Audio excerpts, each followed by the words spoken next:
বিশ্বকাপে ৪৮ দলের মধ্যে ১ নম্বরে আর্জেন্টিনা আর ৪৩ নম্বরে ব্রাজিল। গত ৩ বছরে ব্রাজিল হজম করেছে ৪২টি গোল, সেখানে মাত্র ১৪টি গোল হজম করেছে আর্জেন্টিনা।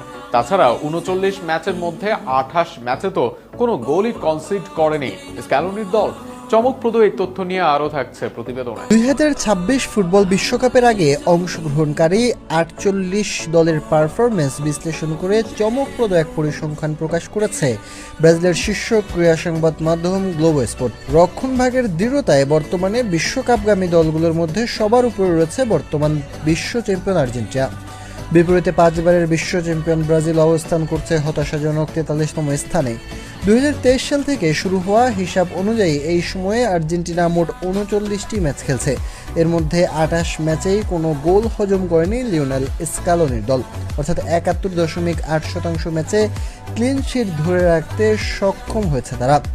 বিশ্বকাপে অংশ নেওয়ায় আরও কোনো দল এই সময়ে এত বেশি প্রতিপক্ষকে গোল বঞ্চিত করেনি। শুধু ক্লিন শিটের হিসাবেই নয়, গোল হজমের পরিসংখ্যানও সবার শীর্ষে রয়েছে আর্জেন্টিনা। ৩৯ ম্যাচে মাত্র ১৪ গোল হজম করেছে দলটি, যা বিশ্বকাপের ৪৮ দলের মধ্যে সর্বনিম্ন। ফলে আসন্ন বিশ্বকাপের আগে রক্ষণভাগের দৃঢ়তায় সবচেয়ে এগিয়ে থাকা দল হিসাবে নিজেদের প্রতিষ্ঠিত করেছে দক্ষিণ আমেরিকার এই শক্তিধর দল।